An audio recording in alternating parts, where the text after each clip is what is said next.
Yo, oh dang it, what happened to my camera? But yo, what is up, guys? Welcome back to the stream. Does preset 3 work better? I don't know. What is. They're the exact same, actually. Well, awesome. Yeah, welcome back to the stream. Let me move this up a little bit so y'all can see me. And that will now be preset 3. Awesome, awesome. Awesome stuff. Now my hair's chopped up a little bit. Yeah, that looks fine.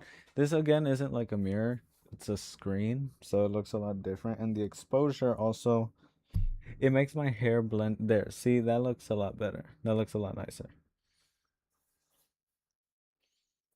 Still not a fan of this side, but you can only do so much. Um, what time is it? It's about to be 4 in 15 minutes. Um, yeah, welcome back to the stream. Let me test out preset 2. Preset 2 just kind of zooms in. It's the exact same thing. Okay. Um, it might just be a matter of me sinking down in my seat. Yeah, anyways, welcome back to the stream. I know I've said that like 8 times already, but yeah, I didn't stream yesterday. I was very busy yesterday. Today will be practice, and today will be a lot different. Today I'll be streaming for 2 hours. So we'll see how that goes. The encoder just exploded. Like, I know it's looking really, really laggy right now.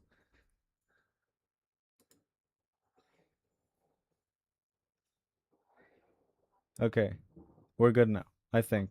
I still see a lag on the screen, but it looks a lot better now than it did 15 seconds ago. Anyways, here's what we're working with. We are. So currently, I'll tell y'all this. I have a 19-week streak on iRacing. That means you raced at least once throughout that entire time. What does that mean, basically? It means that I have raced every single week at least once for the past 19 weeks, which is a huge feat. 19 weeks is a long time, but that still means we need to continue practicing for our races. And because of that, as of now, I would love to race the LMP3 trophy or the GT4 trophy, or even just the IMSA Michelin Pilot or IMSA Sports Car Endurance, because also the Porsche Esports Super Cup, basically every single sports car category. Even supercars look insanely cool, specifically LMP3, GT4, and the Porsche Cup, but also the supercars. I'm not a fan of Stock Car Brazil because it lasts so long. Well, actually, it doesn't last too long. I might give this one a go. I don't own the cars, and they do look fun. It says 300 laps, but the race only lasts 20 minutes. So I'm not really following there. Also, the Radical Cup, the Radical E Cup is insane. That one looks really, really fun. IMSA Vintage, it looks decent. The only thing is that they only drive 2 cars, and it's like a prototype car from the 90s and the Audi RS4, Audi Q4 RS4 Quattro, something like that. But yeah, as well as Formula 4. We will be racing Formula 4 because we have not raced Formula cars in a while. But next week, maybe we'll be racing the Formula 4 Fix Challenge just because it's fun. The Formula 4 at Virginia. We've raced it at Virginia before. Also, one thing that I'm not very proud of is my safety rating and my I rating on Formula cars. It is extremely low. It is at a 1.70 safety rating and a 1070 I rating. I'm not proud of that at all. Like, of course, I'm proud that I have a D license, But the fact that I have a 1.70 safety rating, that's just like not acceptable. So Virginia definitely seems like the way to go. Virginia is a very dangerous racetrack to drive with other people, specifically in the Formula 4. Um, I was gonna the other day, yesterday actually, I was practicing at Rudskogen for Formula 4. Rudskogen is a very fun track, but it requires a lot of practice. Oran Park as well. Let me go to gameplay. This is Oran Park, one of the only figure eight circuits, like not street circuits, asphalt circuits in the world. It is very rare to find those. It's just like Suzuka. Oran Park is very similar. The only thing about Oran Park is that the setup one for the car is very slidey, which I don't mind at all. I actually prefer a car that's very slidey, but the track gets hot, like really, really hot. So braking is diminished a lot. I do think in the end we will just end up racing the Formula 4. But the Formula 4 Americas, of course, the Formula 4, but Formula 4 Americas, because the Formula 4 Americas is like a lot, how do I put it? The Formula 4 Americas as of now is running Virginia. I have raced Virginia International in many cars, including the Formula 4 and the FF 1600. So I'm pretty confident in that one. I was testing out the other day. You guys saw me racing Rallycross. That was pretty fun. I would like to race the Ferrari 296 because the Ferrari 296 as of now is like the only real. This isn't even a GT3 car, but the closest we can get to that. And a lot of cars, they'll be, especially the GT3 cars and GT4s, and I even think LMP3, they'll be driving at the Circuit de la Sarthe around June, which around June is like the time of the 24 hours of Le Mans. So that's like, it's a little thing that they put in there because they don't run the 24 hours of Le Mans. They run the majors 24 hours of Le Mans, but that's different. Like it's the 24 hours of Le Mans, just not branded. And but yeah, we will be practicing the FIA Formula 4, and we might be doing some other little fun stuff. My drifting steering wheel is like across my room, so I would have to go get it. Which my room is, I don't even know why I said across my room. My room is like 12 feet wide, so it's not like insanely that far. But yeah, that is what we'll be doing today. I do want to race the sports car challenge.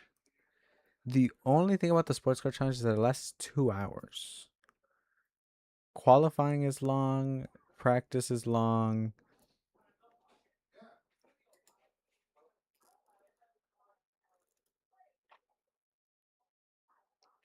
Ringmeister is also fun, but it's running the Dallara.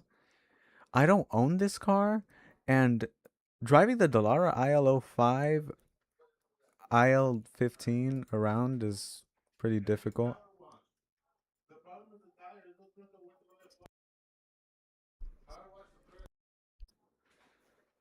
And yeah, apart from that, I'm just kind of scrolling through here because I'm currently at Meets NPR. If we go to sports car, it gives you a lot better view. There's the Global MX5, which is at Oulton Park. Haven't we? Yeah, I've driven at Oulton Park before. I've grown to love the MX5 Cup a lot recently. That is a series to anybody watching. If you guys are trying to get out of rookies, race the MX5 Cup. The BMW steers like a boat, which is something that I don't like. I don't like that it steers like a boat. But again, that is towards my driving style. My driving style is like very twitchy, like kind of like very sharp steering. So that's just for me.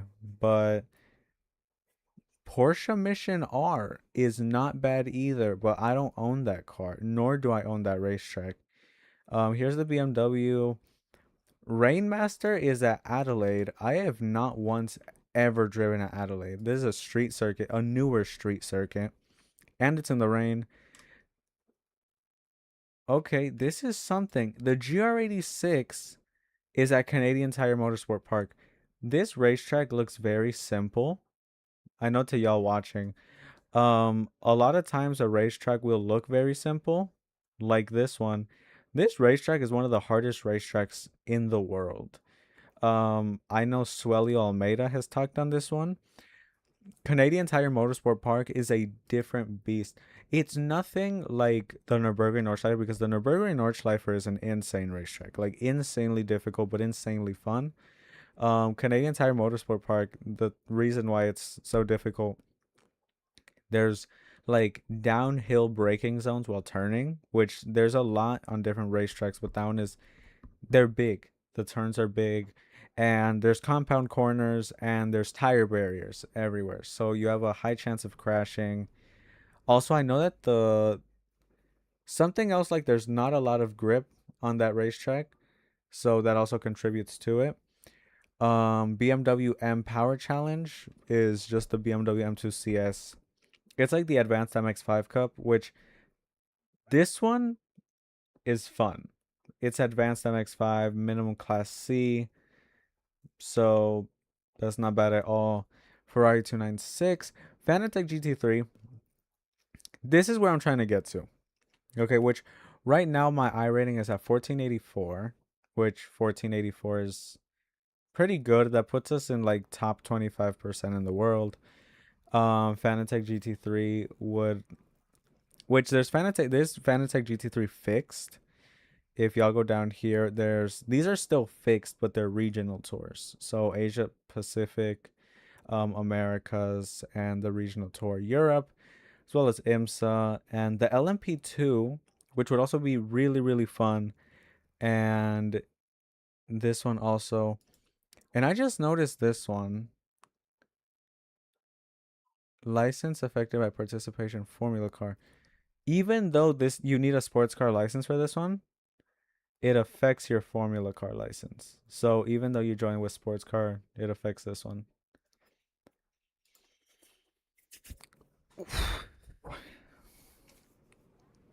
Oh, hello, princess. Thank you for being here. Yeah, thank you for being here, Audrey.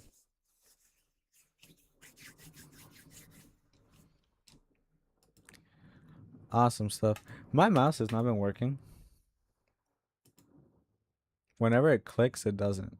Like, I'll have to click like 3 or 4 times for it to actually click, or you have to hit it real hard. Let's see. Production card challenge. Also, I did see this one, which this one is good. It's a multi-class, but for D class, which that's the BMW, the MX5, GR86, and the Renault Clio. So it's kind of like lower level multi-class, but still a start to multi-class.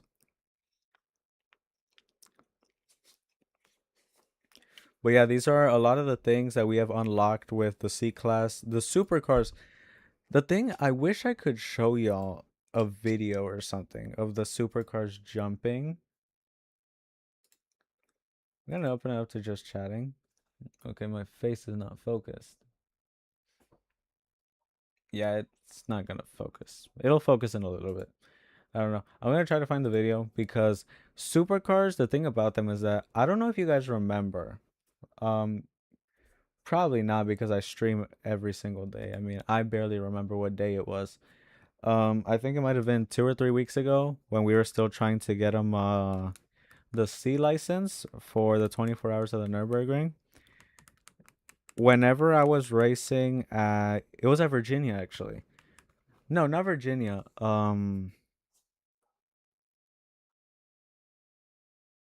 Was it Virginia? Well, anyways, who cares if it was Virginia or not? Um, Basically, there's a couple corners. It's not Virginia, I remember. Oulton Park, I think. It was probably Oulton Park. Um, the MX5, which was the car that we were driving, The MX-5, if you take a sausage curb a little too much, like not even a little too much, just entirely, if you take a sausage curb, the suspension is destroyed. The lower control arm snaps, it starts dragging the ball joint. The car suspension is done. That's just what happens. Um yeah, and that's basically what happened then is that I'm don't know what that was. But yeah, basically I'm let me find a good. Here we go. Okay, I found the video. It looks so fake. Okay, just full screen the thing. So that works. Un Actually, I'm gonna leave that muted. I don't know how loud it is. But just this is the supercars that they. You see them jumps? See how much they jump? That is hilarious. And these are real cars. These are real Mustangs and Camaros that race in this series. That is why I would like to race this one. It's very fun. It looks very fun to drive. And that's just a little bit. They jump a lot more, specifically just like not even just at specific racetracks, at any racetracks. They just take the chicanes like crazy. They take those sausage curbs so easily. Like the suspension is really, really tough. So they can just take that beating on the suspension without it breaking. But the MX-5 is just not that. So that is, these would be really fun to drive. I don't know when I own the Nürburgring combined. I also own Charlotte Motor Speedway and Brands Hatch and Lime Rock. I own all of these, so I don't know why it's showing like I don't. It's showing, I think, yeah, I need to purchase the car. Yeah, it's showing I need to purchase the car. But yeah, these are all on our list. I will be racing every single one of these. Not this week, but like Ferrari 296, definitely try that out. GT3 is what we'll be running once we get the Class B. Supercars. Fanatec Global runs the Kia Optima and the Cadillac CTS-V, which this one could be fun.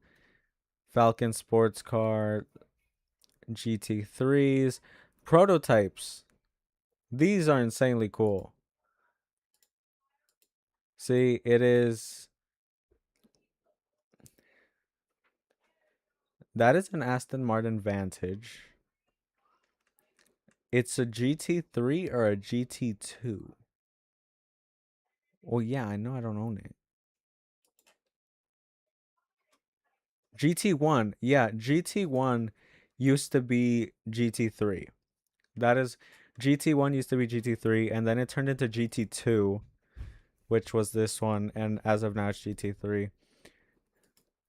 Which it makes more sense now because back then like GT1 it was like you're up here. It's like GT1 sounds like you're like the best category in the sport when the best category, or not the best but the fastest. It sounds like you're the fastest in that category when the fastest was actually the prototypes, so they changed it to GT2, and then from GT2 they changed it to GT3, which it's just stuck with GT3 now, which I've become used to GT3. I've driven a Ferrari, Ferrari 458 Italia, the GT2. That was decently fun.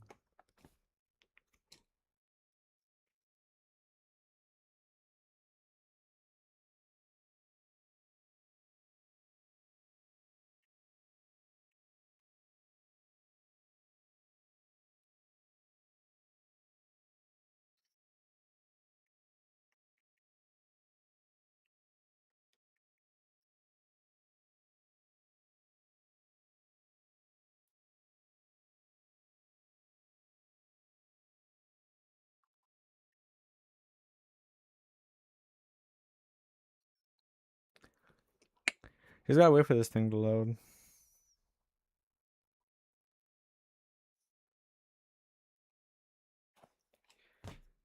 But yeah, really, really cool stuff. Y'all know what sucks though? 5 week break from Formula One, right? 5 weeks where we did not have Formula One. It was a long time.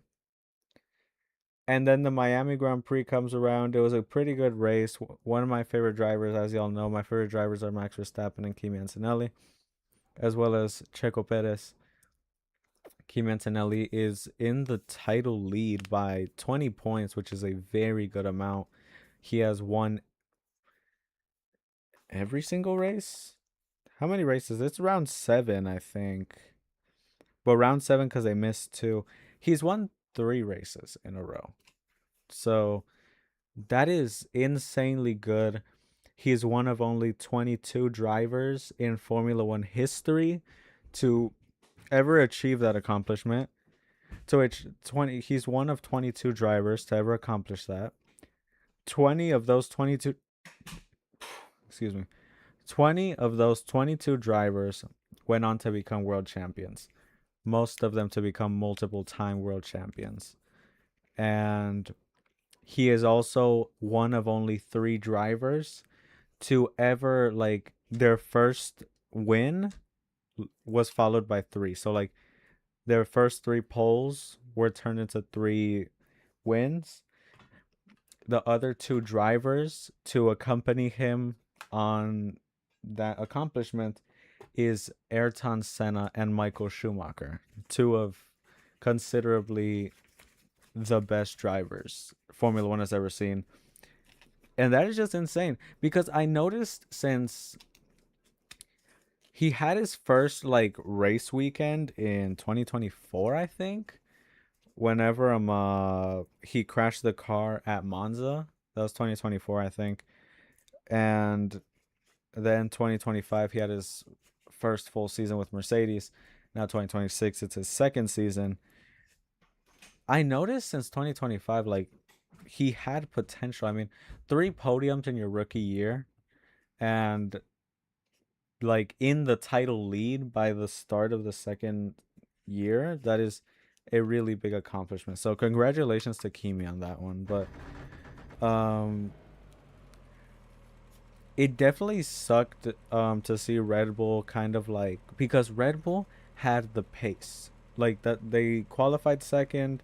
Max Verstappen spun, gained back up all his positions back up to P5, I think. So there's definitely more speed to be found now in the cars, at least in the Red Bull. But there is now what, like 2.5 weeks, 7-14. Yeah, like 2.5 weeks.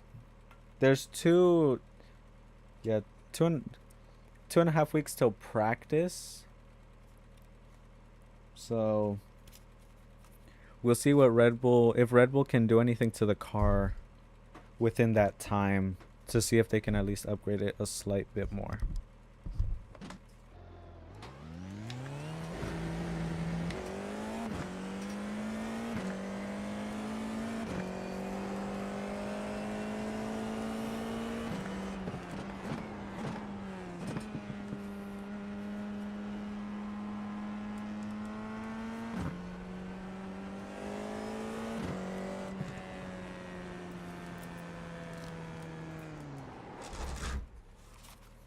Hold up, let me. My watch fell off.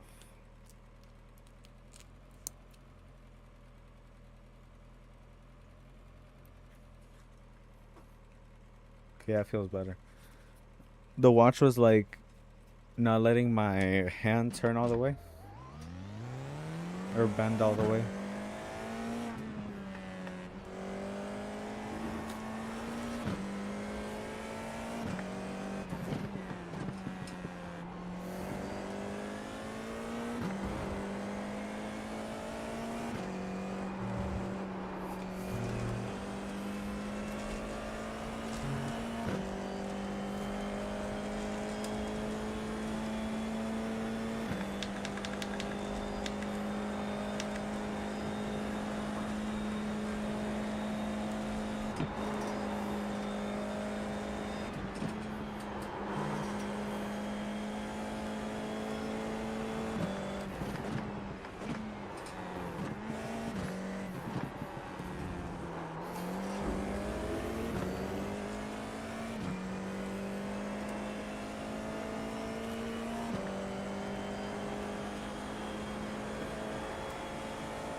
So a good lap time for reference is a 135. Well, a 135 is like up there in the top 100 in the world, but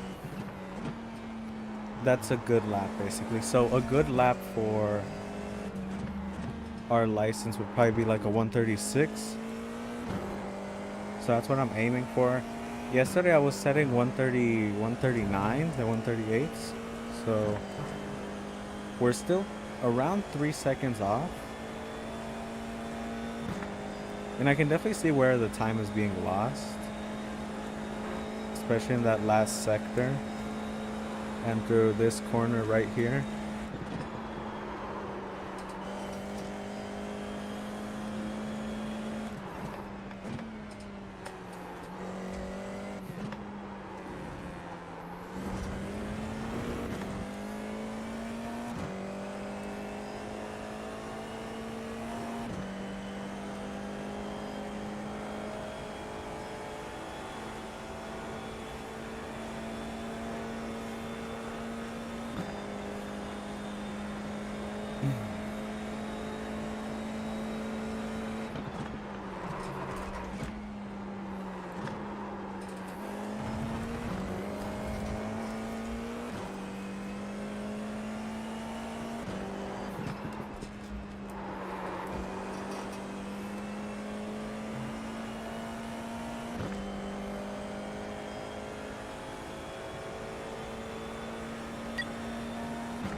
That's why we set the active reset.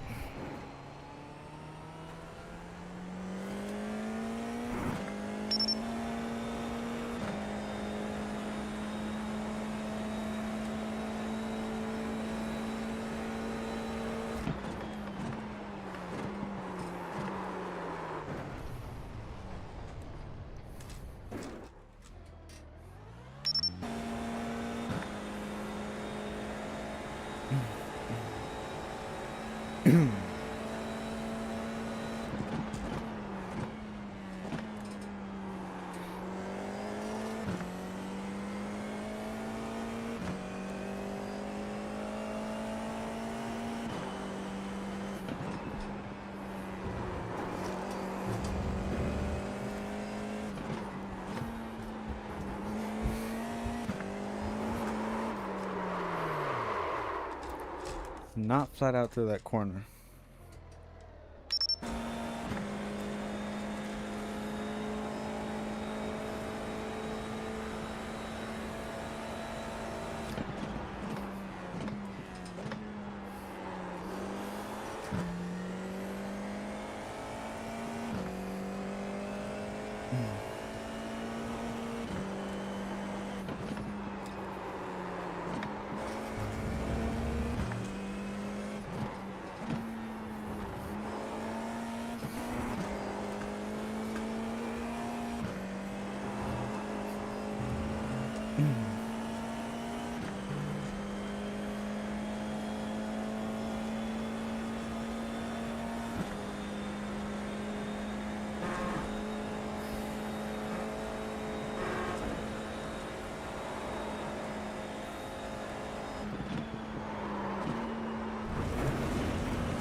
So I gotta check again. I think the fastest lap might be a 145. Pretty sure it's a 35, but it might be a 45. I just want to make sure. I gotta go to results.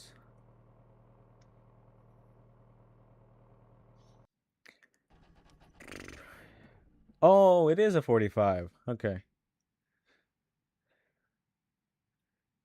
47, 48, 48. This is the top split.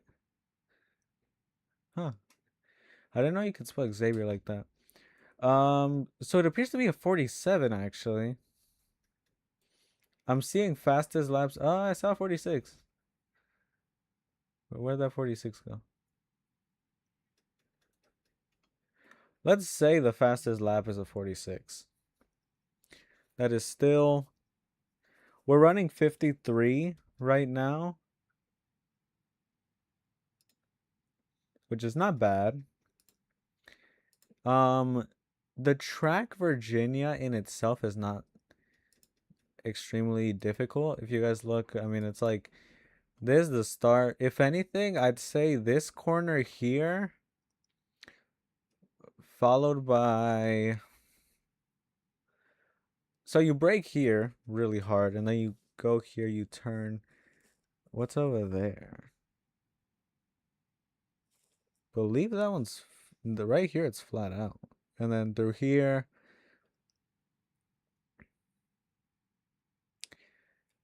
Yeah, I'd say probably a little difficult through here. Maybe sector 1. I'd say sector 1, which is this little part right here.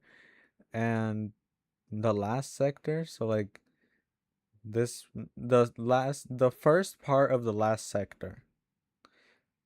This other part, of course, is pretty easy, which, like any racetrack, the complicated parts are always like those, but I feel pretty good with the car. I mean, the setup for this week feels really nice, I will say. It's very slidey, very back, like loose back, pretty grippy front end. So I do like that a lot. It will definitely contribute to our lap times better. But yeah, I mean, there's nothing to complain about as far as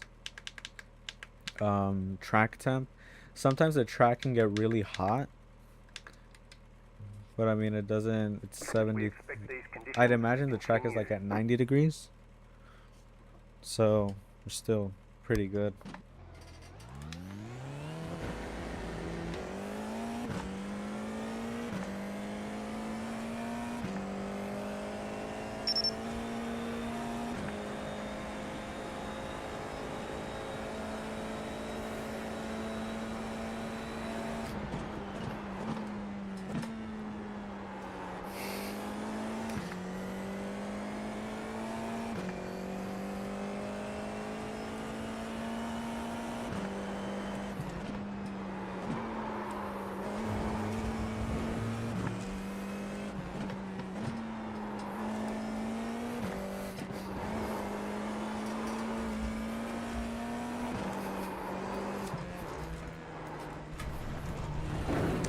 That could have been bad. I saved it though, but the car wanted to slide.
That was a rear lock.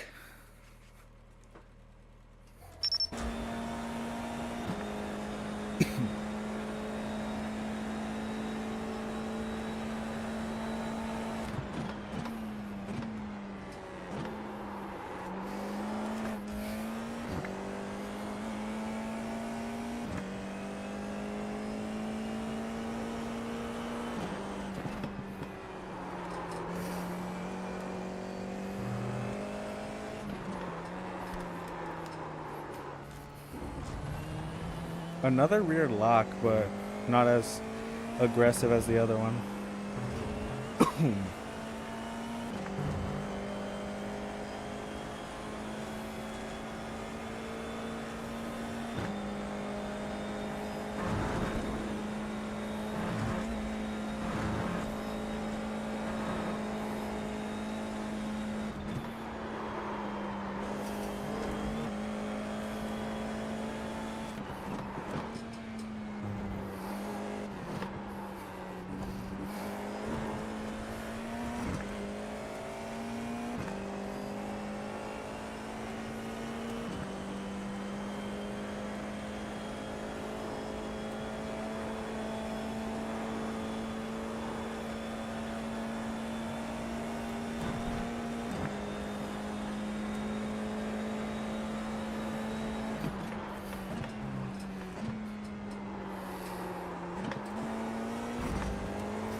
New fastest lap was supposedly a 53.2, which I want to look at my laps because sectors, including through here, one is through here, that corner. Let me go to lap 11. Okay, right here.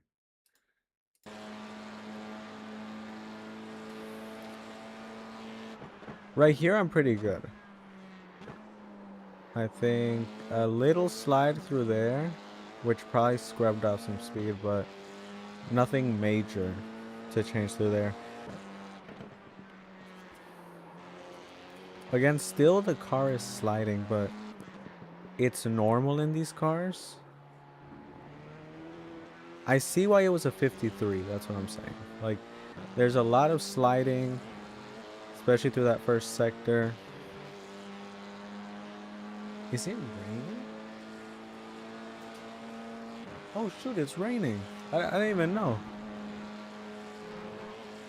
I could hear it, but I didn't think it was actually raining. I don't know why. Also through there.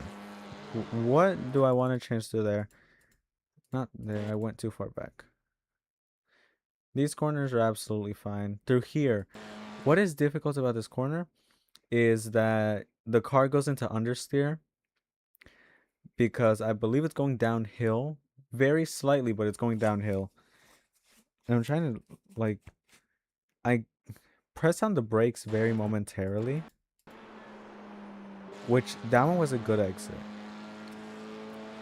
And through here as well, I think I'm braking too much. What I think would be better here. Can I get like a better camera angle?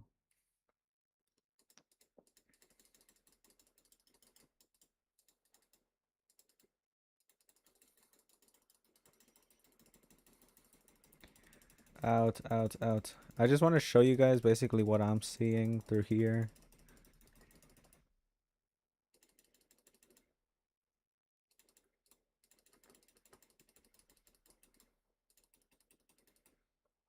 Okay, there. That I'm good with that. If you guys see here, it's still kind of difficult to see, but the line I'm creating with my car, I'm taking the racing line. You guys see how I'm here? It'd be better to be here because that is a V-shaped line. Right now I'm taking like a U-shaped line, so like just a normal racing line.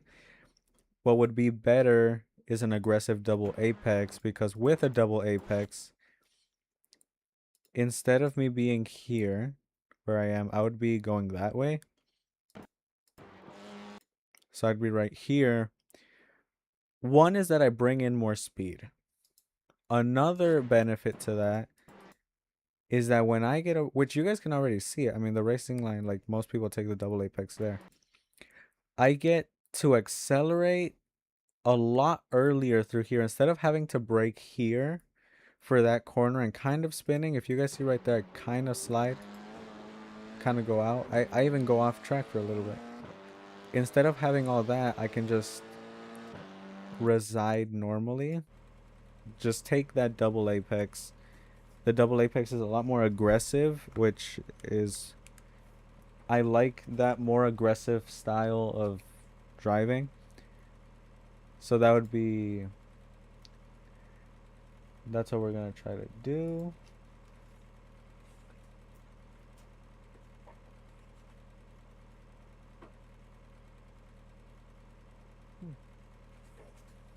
It's raining a lot, but like it's sunny. So it's kind of weird.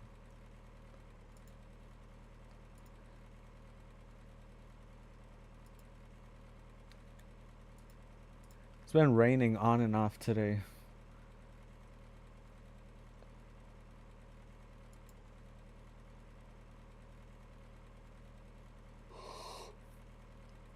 It's supposed to stop in like 5 minutes.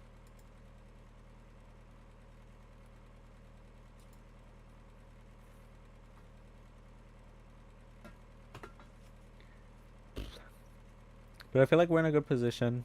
Um, I mean, our lap times are not insanely fast. But then again, we're in practice. Our practice lap times will always differ from our like in-game lap times or in race lap times because it's practice. Like I am actively pushing the car. I'm asking it to be faster and I'm pushing my own driving technique to make it go faster. So that is also like, even if right now I'm setting 153s during a race, I'll probably be setting 149s because I'll be going a lot slower. And a lot of the times when you go, it's like if you guys watch the Formula One movie, you guys know that like Sonny Hayes said, "Slow is smooth, smooth is fast." That is 100% true in racing. A lot of the times you'll be driving and you're like, "Dang, that was like." You'll feel like that was a really slow lap. You'll be like, "Dang, that was like a pretty trash lap." Like I overslowed on basically every single corner, but also during the lap, it's like you don't really notice it. It's kind of like you go into a flow state, I guess you could say. I guess you could say. So it's kind of like you're kind of driving and you're like, but you're not really thinking about it. And then towards the end of the lap, you're like, oh shoot, like that entire lap, it was like kind of slow. But you did no overcorrections, you didn't, and then it ends up being your fastest lap. Even though it felt like a really slow lap, it ends up being your fastest. It's something very cool.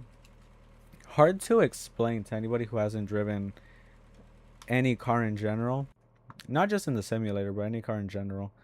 It's hard to explain what that feels like to be driving and you're not even thinking about it, and then being able to set your fastest lap. It's a really really cool feeling whenever you get it. But yeah, top splits are setting average 147, so a good lap for us would be a 147. In in that, I'm gonna go get my drifting wheel because I want to drift a Porsche 911 GT3. So I'm gonna go get that.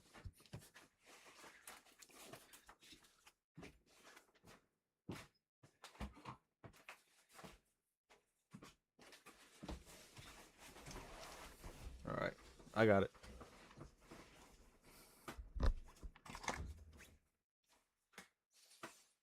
Did the exposure go up?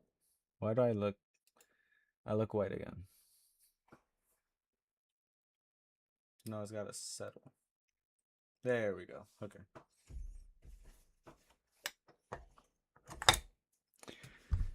Awesome. That is connected. Let's see what we should drive in Assetto Corsa. Sometimes I'll accidentally open up Assetto Corsa instead of Content Manager. So it'll just open up Assetto Corsa and I can't do like anything. Like I have to wait for the game to open up and I have to like do all that stuff. Like I have to wait and stuff. So, oh, I drove this one yesterday. Extremely disappointing. Extremely disappointing. Why do I say disappointing? You look at this and look. I'm gonna open up 360 cam. I don't think you guys have ever seen this one. Look at the car. Look at this wing. Look at this tail. That looks absolutely beautiful. Like the tail of the car looks insane. I mean, it looks like the McLaren Speedtail. I don't know if you guys have seen it, but that is what it gives me vibes of, which this one came first. It's not the Speedtail came second, but look at, you would imagine, at least to me, I have some experience in aerodynamics and stuff. Air would hit here, which this duct right here goes to the brakes and it cools them. So this one's for the engine, this one's for the engine, but it goes up, it goes down over here. This, with the wing as well as the tail, would create a whole lot of downforce, like an insane amount of downforce. That's what I'd imagine, because that is what some Formula One cars do. The wing is longer to create more downforce. This car can't take Eau Rouge flat out. That's kind of like a benchmark for a lot of these cars, is taking Eau Rouge flat out. Most cars, most racing cars, GT3s, GT4s, Formula 4, Formula 3, Formula 2, Formula 1, almost all of them, I think, besides Formula 4, even Formula 4, I think, can take Spa flat out, can take Eau Rouge and Raidillon flat out. And that is a non-street legal, the 935. This is not street legal, this is track only, and it can't take it flat out. I have not driven this one, which I don't have. The paddle shifter's over there, but we were going to drift.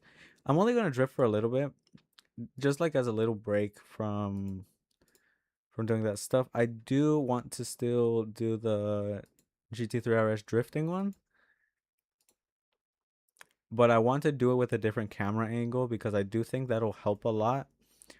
So I'm going to go to drift, but I'm going to change the camera angle once we get in. Okay, apparently my Twitch bot isn't working because there's a bot in the chat.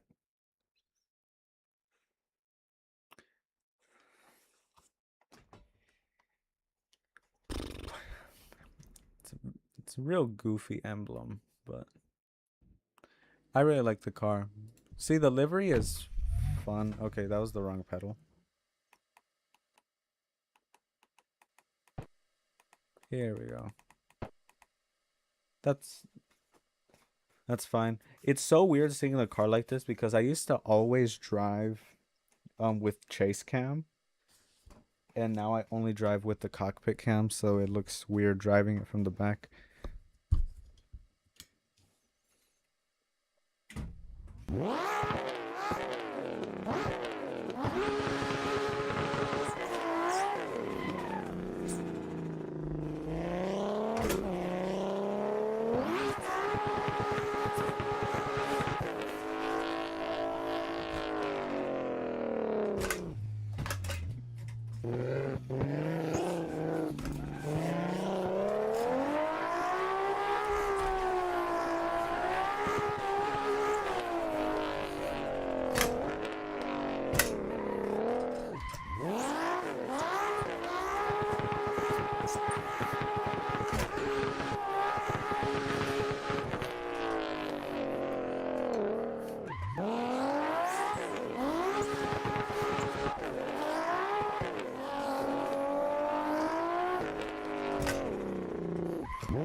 it definitely helps. It helps a lot.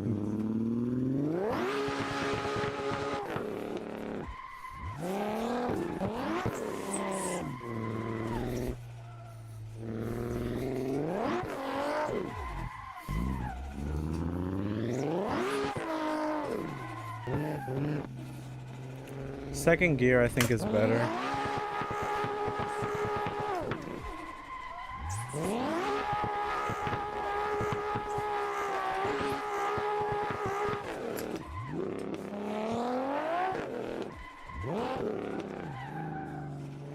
Right here.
That was such a good run. Genuinely, that was so fun.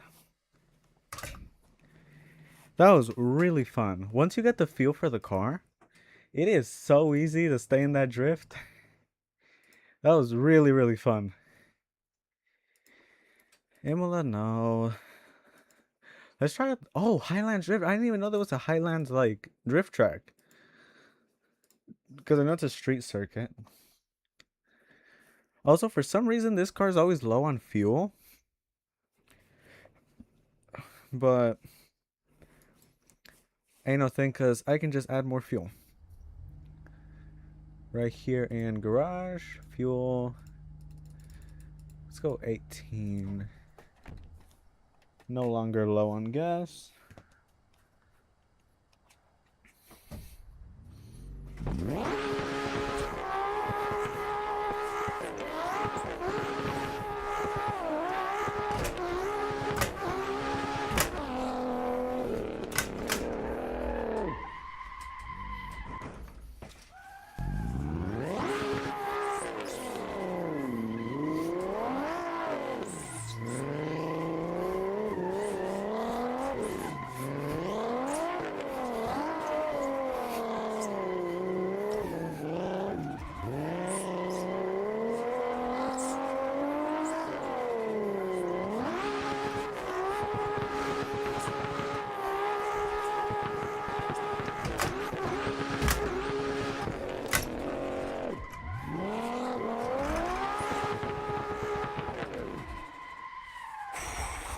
Okay. Hey, what's up, Melis?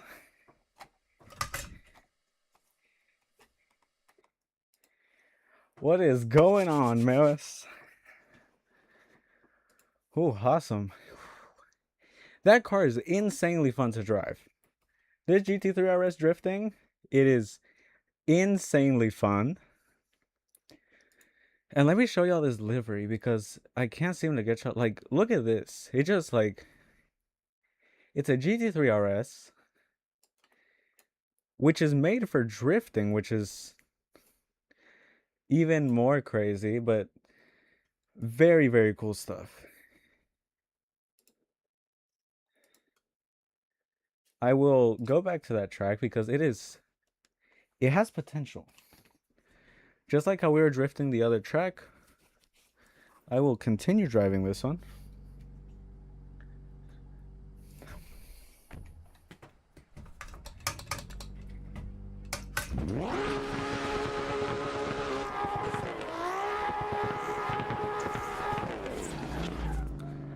Crashed the car, I didn't even get out of the pits.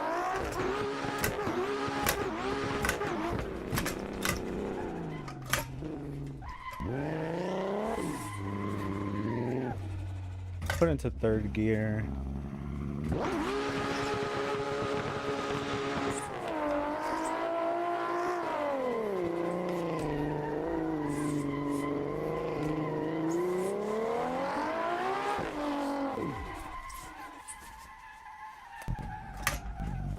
So it does do donuts. Probably better.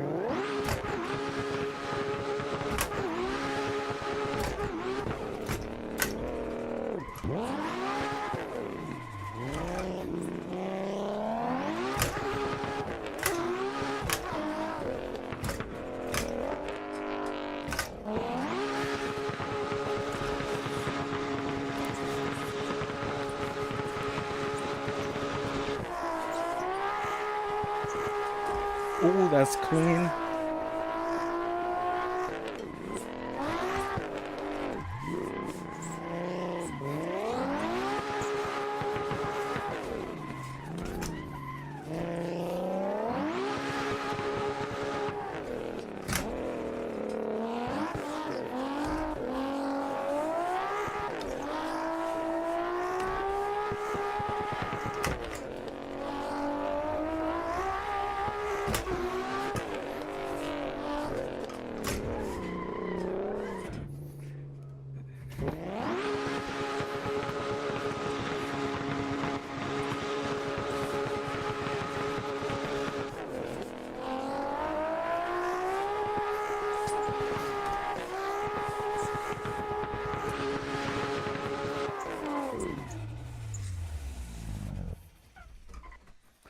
Again, just such an insane car.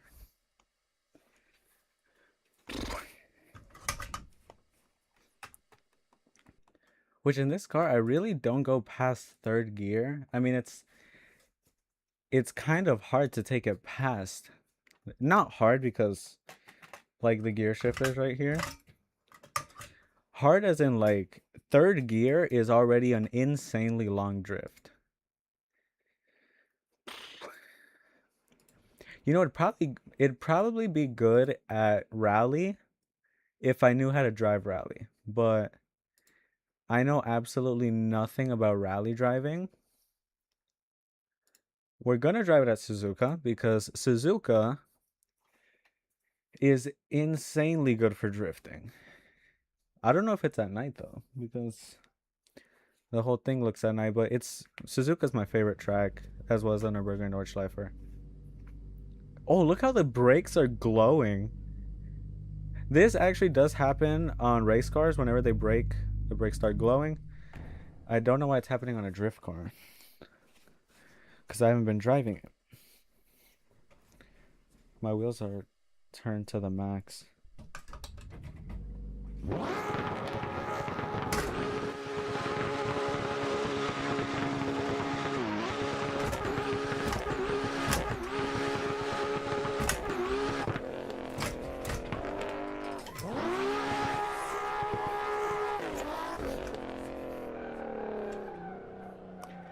Suzuka does indeed rhyme with bazooka.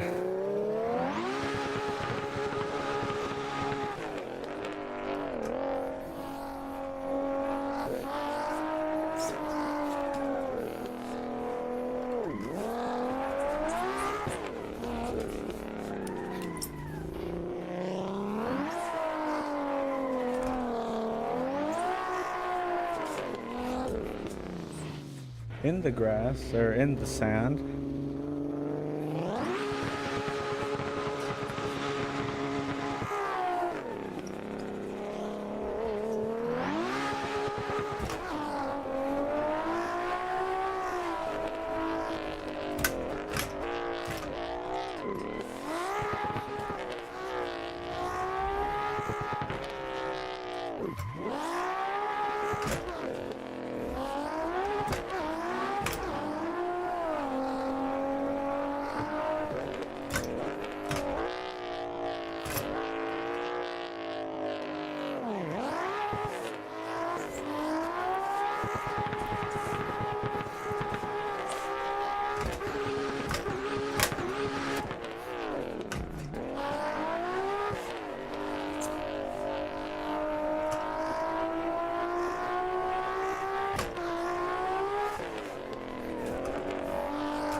One more.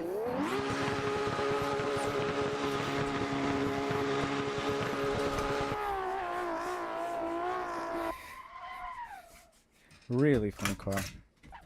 I mean, how can you not like any Porsche? Like realistically.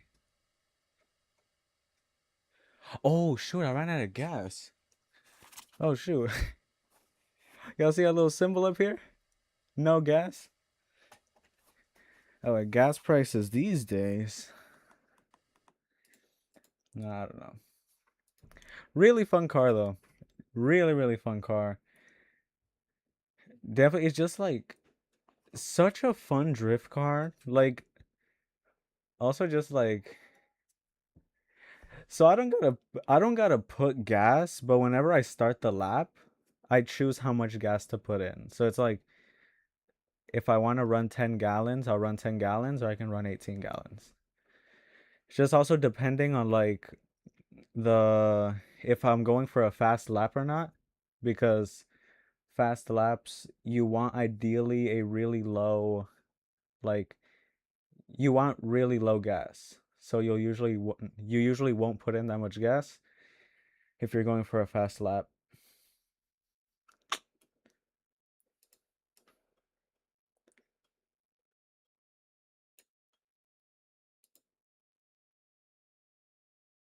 Where's the thing? Which one's this one?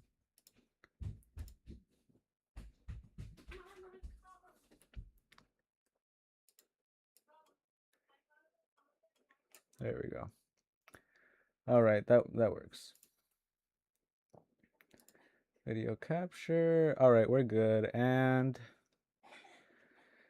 what else? I wanted to drift the other day this one, which is an F-150 Raptor, and this is a Ford Police Interceptor. Um, the only thing is that these don't come with H-gate shifters. Ideally, for drifting, you need an H-gate shifter. That one just doesn't have it, so can't really. I can't even drive the car because I don't have a shifter. It doesn't have a shifter, so I can't do that. But let me change my steering wheel.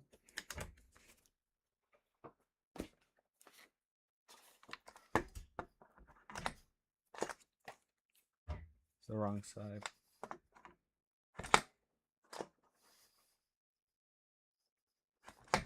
There we go. And I want to drive the Porsche 963.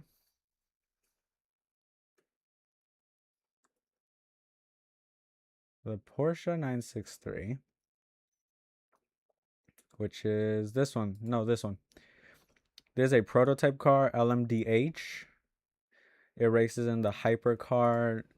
It races that hypercar in. Where's the race hypercar?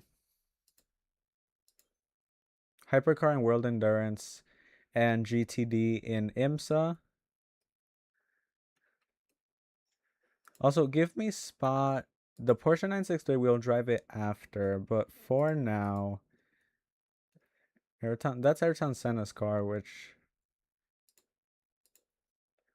2026 Formula One cars. Oh shoot. What was 2026's Suzuka lap time? I remember wanting to do this a while ago, and I never ended up checking it.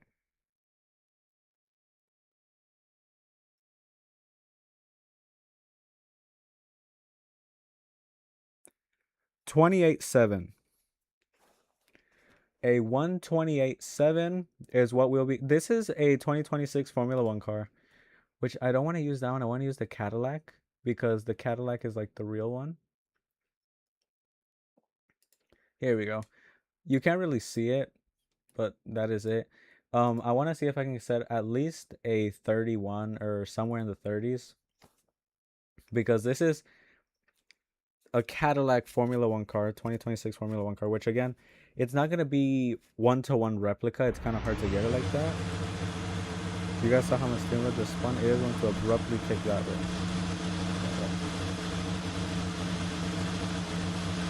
Oh, these have immediate wheel lock.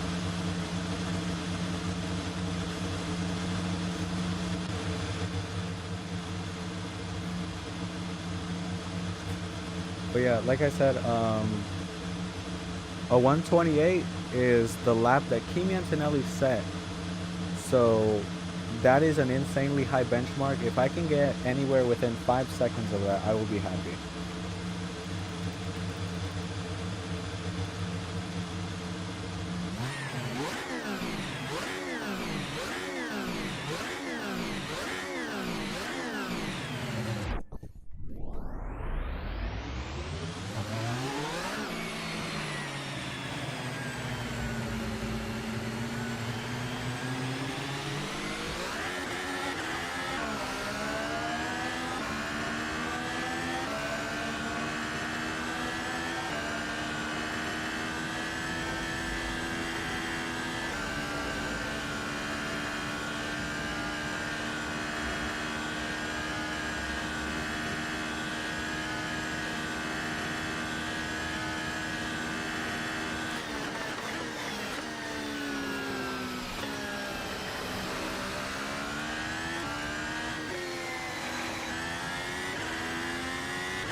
After this, I'll do one more lap because I went off track and some of the corner exits I'm not a fan of. But let's see what this ends up on.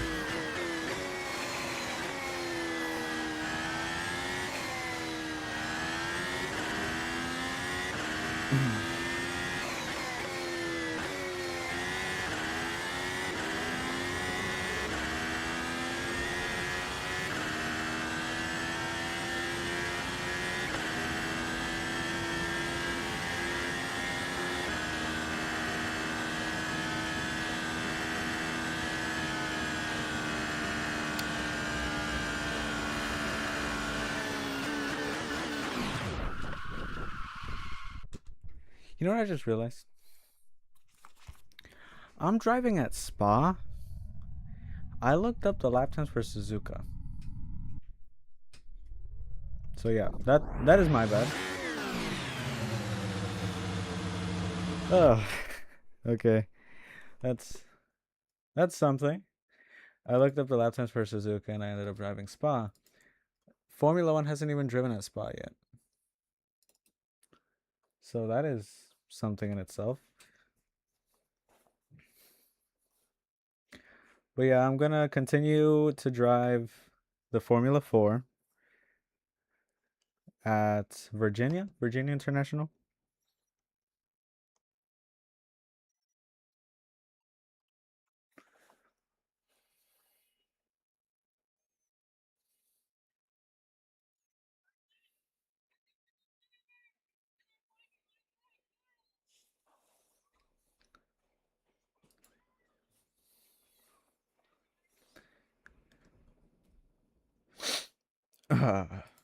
All right, here it is.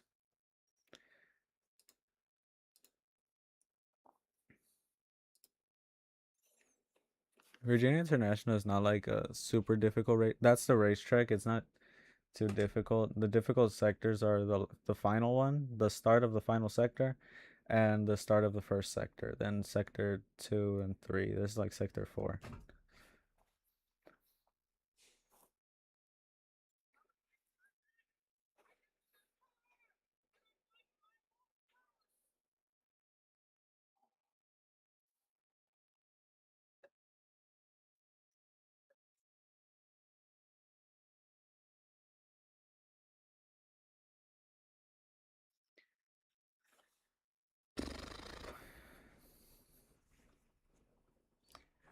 Why are the tracks different shapes? Um, I'd imagine to make racing more interesting. Like if all tracks were eights or ovals. That's what I'm thinking with NASCAR. Whenever you look at NASCAR, it's kind of like, what's the fun in racing in a track that's a circle every single week? Like, you get no change in things. But that's what I'm saying. Like, look at this one. This is Lanier International Speedway. It's just a circle. Circle, circle, circle. Just turn left, turn left, turn left, turn left. That's all it is. Just survival and turning left. Oh, shoot. This one's new. I've never seen this one. But yeah, see, it's just circle after circle after circle. And compared to sports cars or Formula car tracks, it's like whenever you have those tracks, you get more variety. It's kind of like you get changes in overtaking, in racing strategy, because in racing strategy specifically, because tire degradation, how tires degrade over time and how that affects handling, that plays a big thing in like it plays a big thing in strategy. You can go for an undercut or an overcut. So really it's just to one challenge the driver and another one is to create more entertaining races for the drivers and for the audience in general. Cuz racetracks like I don't know, let me find a couple examples.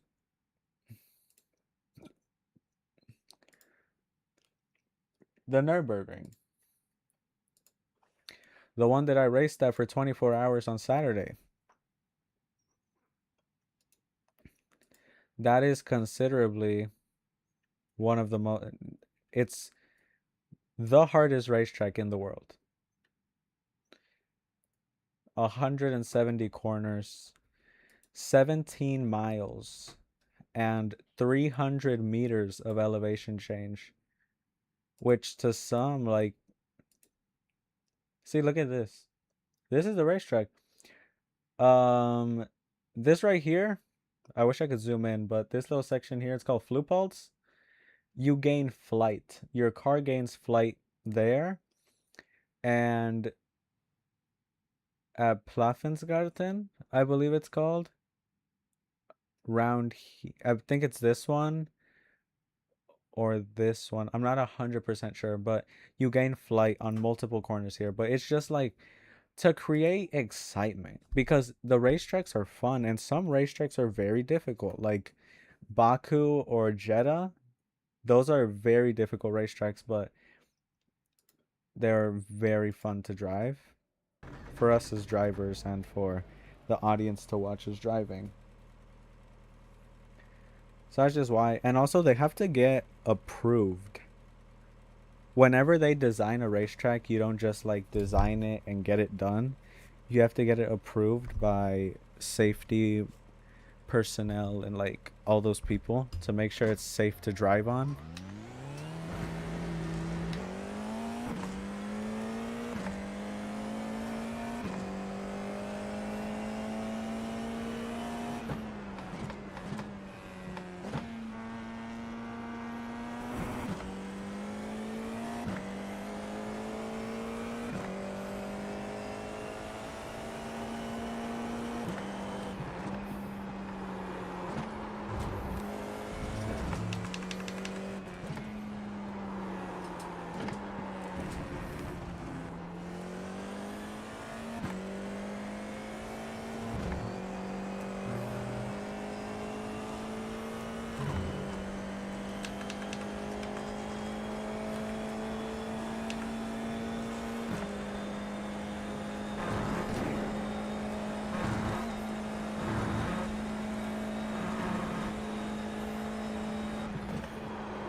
Slow down. You got a penalty for cutting the course.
Okay, I set my fastest lap, which is 51.6.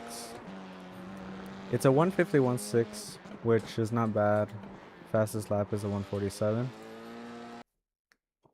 still not insanely happy with that, but it's an improvement from the 153. Definitely an improvement, but it's just we'll definitely be racing tomorrow. I can definitely see a race happening tomorrow. So, yeah, that is what we'll be doing tomorrow. That is starting soon.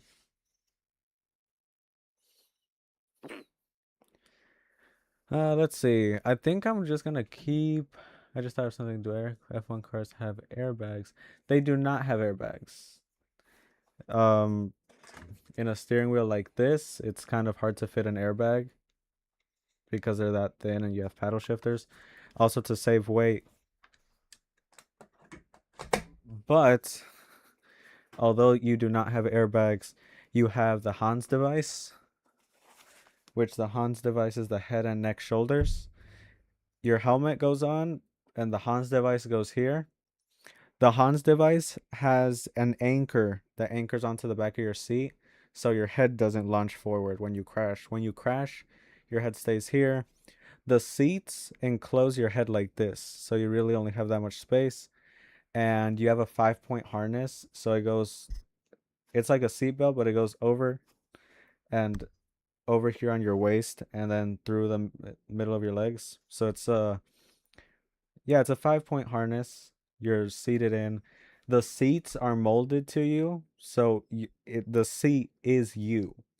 You're part of the seat, and you're also part of Formula One cars. It's called the crash cage. One is that the halo protects you. If the car flips over, the halo can withstand a whole lot of weight. It can withstand the car being above itself and it won't collapse. And the car has built-in fire extinguishers. So whenever the car is on fire, the marshals can come and activate the fire extinguishers. There are major safety measures as well as carbon fiber crash cages, so the car does not entirely rip apart with you in there. But yeah, there are no airbags in there.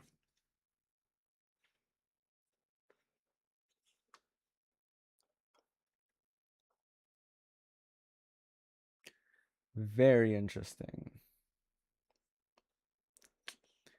Very, very interesting. Really, really cool stuff though. I mean, the Formula 4 car is really fun to drive as well.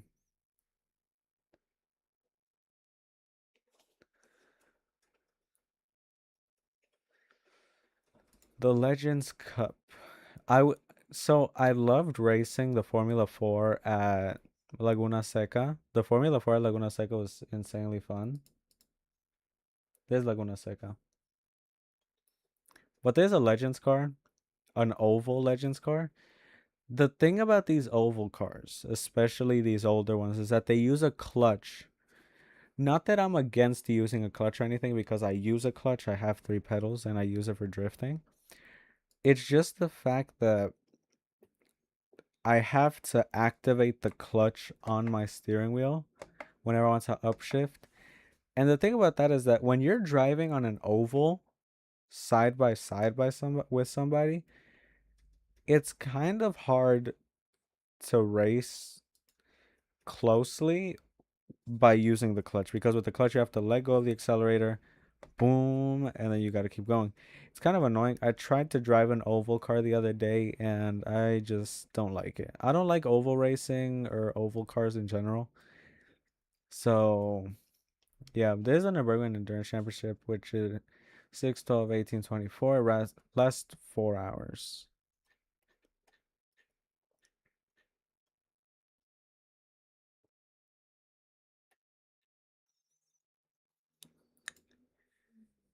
And as for, I don't think there's any unranked. Oh, there is unranked. Okay. So that would mean that it doesn't count towards your license? Yeah, it does, because usually it would say this affects your C license. This one just says your license is R1 or above, which that's the absolute bare minimum. That is insanely low. Charlotte Motor Speedway. I remember I tried to drive this one time. I didn't know the Dallara Dash was unranked. This was the first race I ever drove in iRacing. I drove here with the Dallara DW12, but I don't remember. I believe it was Talladega or Charlotte Motor Speedway. It was fun. It was really fun, surprisingly. It was oval racing, but in Indy cars. I have a little more, like, I'd say respect, I guess, for Indy cars. But yeah, Dirt Road. I want to take a look at this because I've never driven one of these cars, and it'd be interesting to see if we can drive it this week. Because as of now, I only have my C license in sports car and a D license in the Formula car. I would like to get some of the other series out of rookies. Not necessarily out of rookies. I'd rather put my time into into the Formula car, but at least explore different they're called disciplines or racing series because that would be fun. Not necessarily get out of rookies, but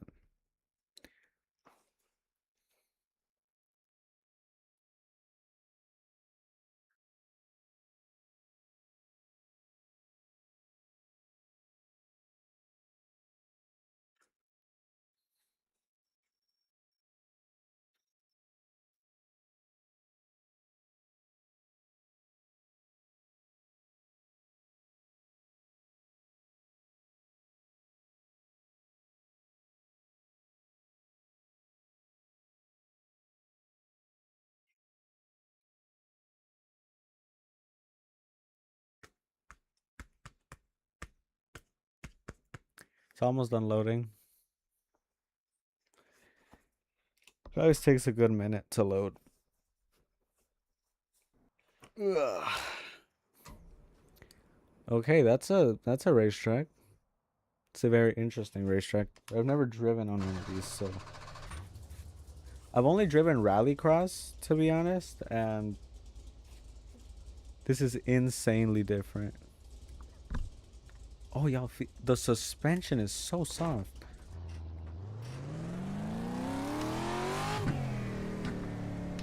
And no pit limiter. The elevation change is crazy.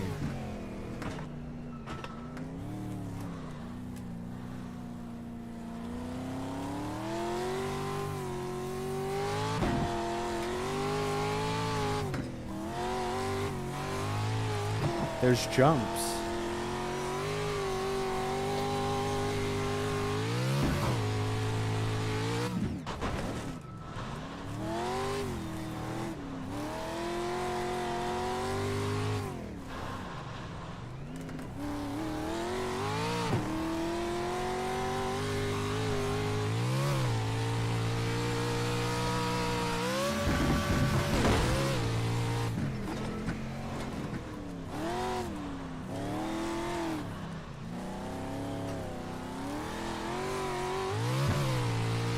That's an elevation drop. That is a huge elevation drop.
Front end's a little broken. Got wheel damage.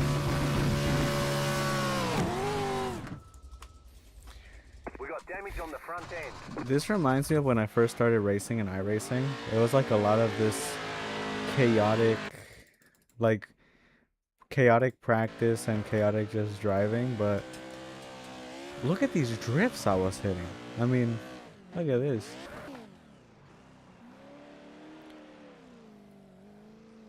No, that was the poopy one. What's my best lap? Lap 2? Really nice jumps. It's a truck. I mean, what can you not like about a truck? Ooh, really nice drifting through there. Also, I don't know if there's Joker laps on this one. I don't think there is because I didn't see a sign explicitly stating that. Again, through here, really nice drifting. And through here again, nice drifting as well. This one's fun. I might drift this one. Or I might drive this one. Have I seen the truck with the most expensive suspension? I think I have. It's a Baja truck. The one with like the huge travel on the suspension.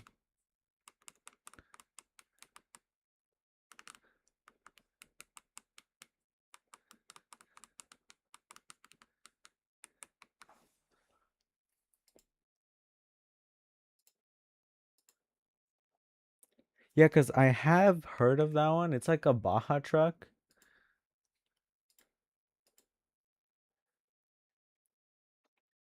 But then again, expensive suspension is, I believe, subjective. Because I now, as I look it up, yeah, here it is.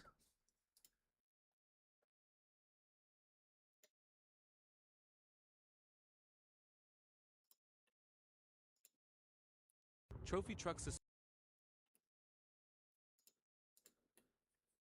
Let me open this up. Do y'all see that? suspension is engineered for extreme off-road performance, using long. I mean, look at that suspension. Yeah, the Baja Blast. And yeah, just it's insane what it can do. Like,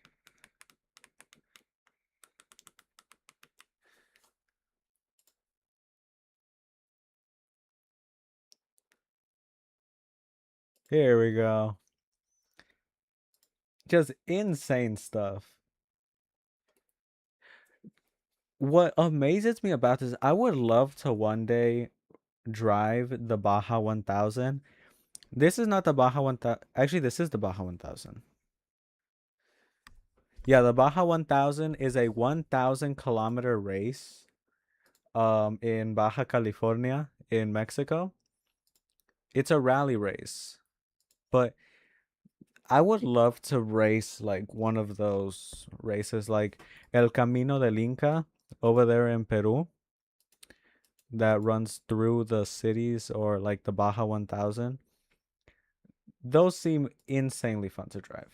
Like those races, the fact that I can be going 150, 160 miles, I think it's like 140. Let's say 140 to 160 through the dirt and through the desert, and I have a guy just telling me 82 left, 64 right, 34 left. Like different angles and stuff. That is really cool.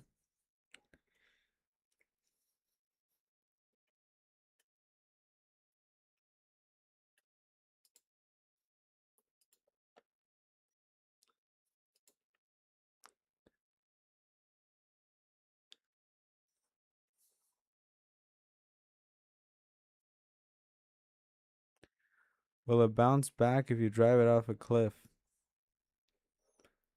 I mean, I don't think anybody's ever tried it, but I'd imagine.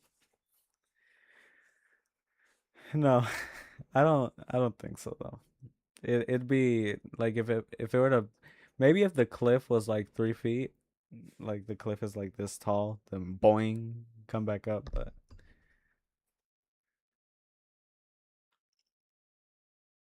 you would hit the rubber stops. Like that would be the most abrupt stop you will ever feel because the shocks, they have stops. Like they have 36-inch travel. But once you finish that, it's probably gonna rip through the shock. That's gonna be a very abrupt stop.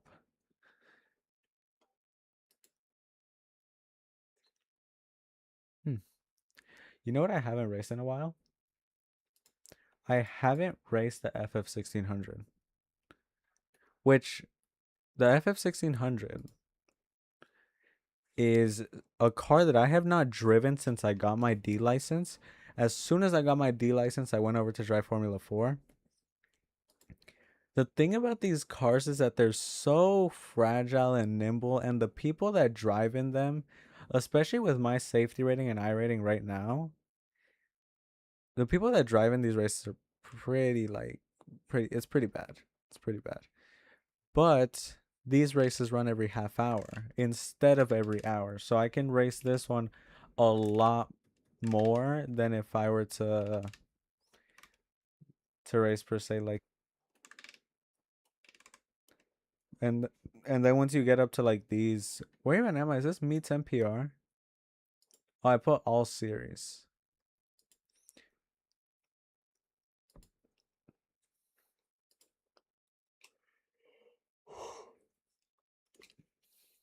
Excuse me.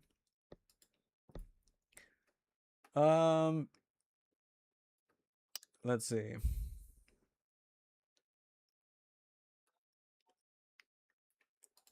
Even though y'all know it's crazy, it's like after I raced the 24 hours of the Nürburgring,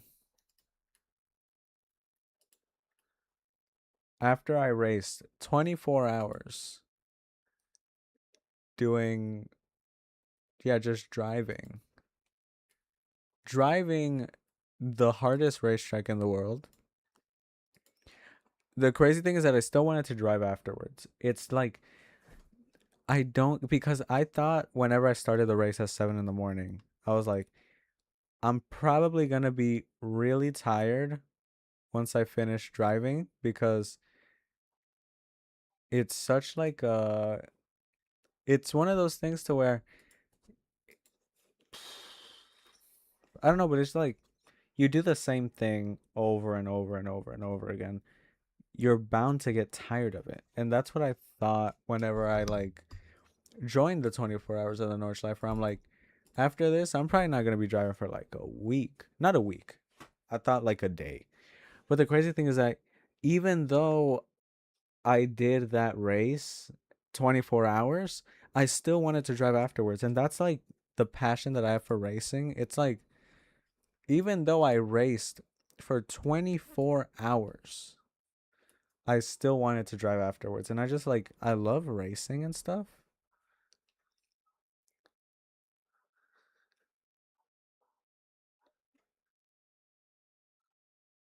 iRacing does not want to open. It says it's still running, but it's not still running.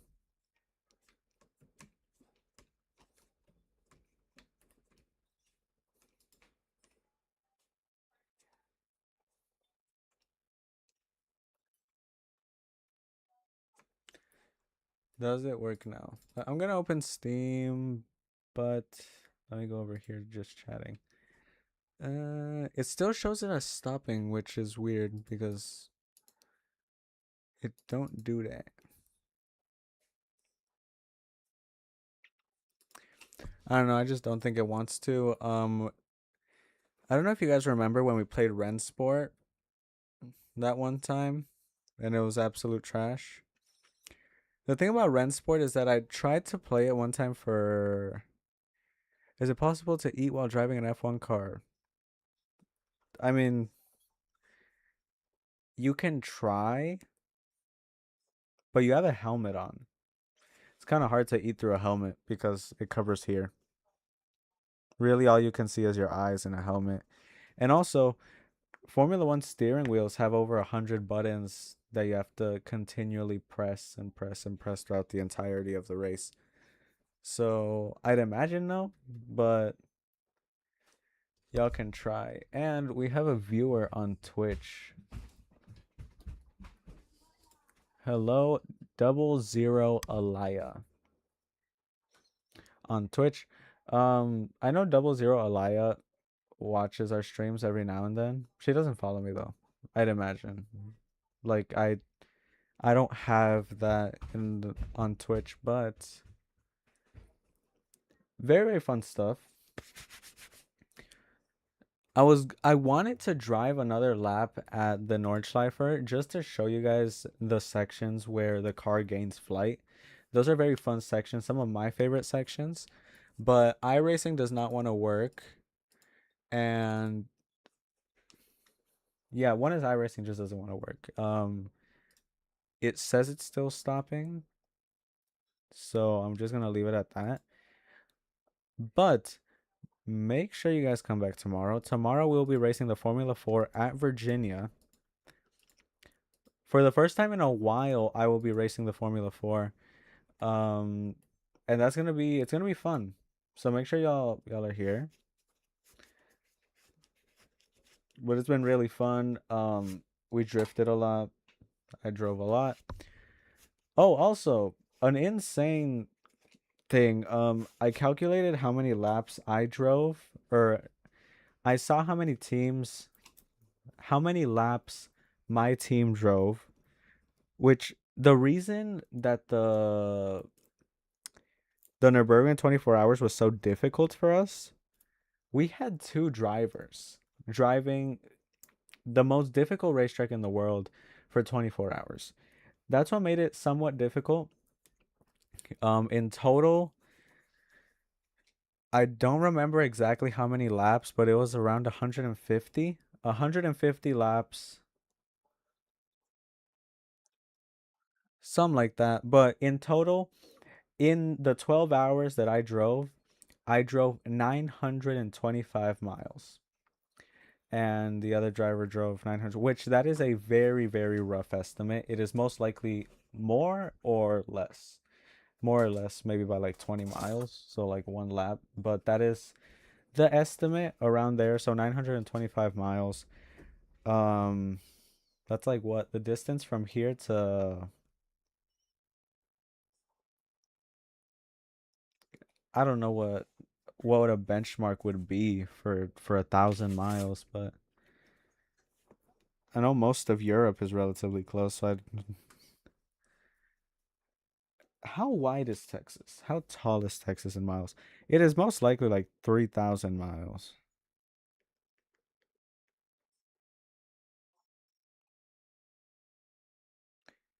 How tall? How big? 801 miles. So I drove the entirety of Texas from this side to that side. But yeah, it was really, really fun. And yeah, thank you to everybody for watching.